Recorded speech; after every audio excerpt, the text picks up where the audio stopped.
Thank you very much, Riv. Second win in 2.5 games against SuperMassive. But Deficio, I'm coming to you first because Trick, 6-1-8 in this game. Yeah. After a little bit of criticism, I was going to say, after a little bit of criticism, he steps up to the plate. Deficio thinks G2's back. Some voodoo magic happening here, you know. I'm flaming Trick, saying he's been the biggest disappointment for me in this tournament before the game, and then he shows up. But again, this is why he's been such a big disappointment, because I know this player can play like this in more games. He's still very aggressive. This one, it worked. So we have to see, was it just a coin flip, you know, between him going over-aggressive sometimes, and then this one, it actually paid off.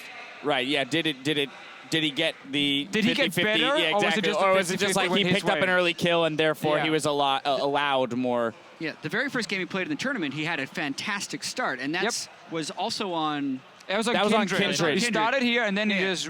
Kindred, but then he went, now he's up a little but bit. this time he actually maintained it throughout most of the game. Yeah, and I think that, you know, you can look at it and you can highlight Trick as being the person that I guess was the biggest beneficiary, but I think that this is much closer to the League of Legends that we thought G2 would play throughout the tournament. I mean, they have a better lane swap, they team fight, they're decisive, they honestly just beat up on SuperMassive in what was a very convincing victory in the end. Yeah. But this is what we should have been seeing from the start. Can they do it against anyone else other than SuperMassive? I still don't know, but that's what I was expecting to see out of them. I just think it's so much about mindset for these players here, because it feels like they came into the tournament kind of saying, oh, we haven't practiced, we don't really believe 100% ourselves, and then they lost that first game after having that massive lead against fabFabulous and got stomped by SKT. Everything went wrong kind of for the team there.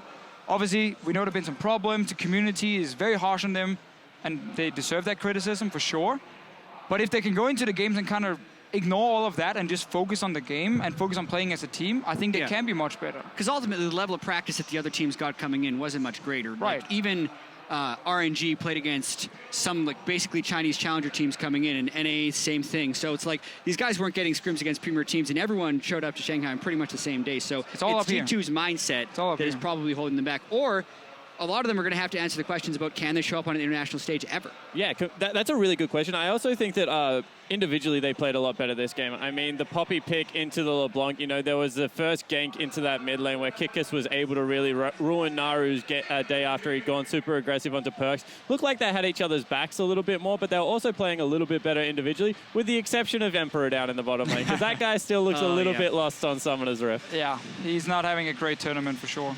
Now, that being said, swap over to SuperMassive side. I mean, that's going to be a pretty difficult loss to stomach, you know, given the fact that you had a good start against them in the first game, the game that ended up getting remade, and then you follow through with this one. You start with that impressive first blood kill in this, you know, solo in the mid lane, but then things just kind of started to unravel for that team. Yeah, it really did. Like, they weren't able to snowball their bottom lane lead, and then maybe it had to do with the early game, LeBlanc wasn't able to snowball, and then he didn't have the same type of team fighting positioning that Xiaohu had in previous games to make it work, because there's a lot of counters that he's been played into, especially Poppy and Ryze are both really hard to team fight against as a LeBlanc. The whole team comp, I mean, when you look at it, even Braum is hard as a LeBlanc to really go. Very good into LeBlanc. Yeah, to go toe-to-toe with. So I just think that they kind of baited out Naru. They were like, all right, cool, your Twist of Fate, that's kind of frustrating to deal with because of the global pressure, but the only thing you've shown otherwise is the LeBlanc, and it hasn't been fantastic at that. So, you know, let's get him back onto a champion that we think we can take advantage of. Well, G2 pick up a necessary win if they are going to contest for the bracket stages. We're only getting warmed up here, and there's a ton of action coming your way.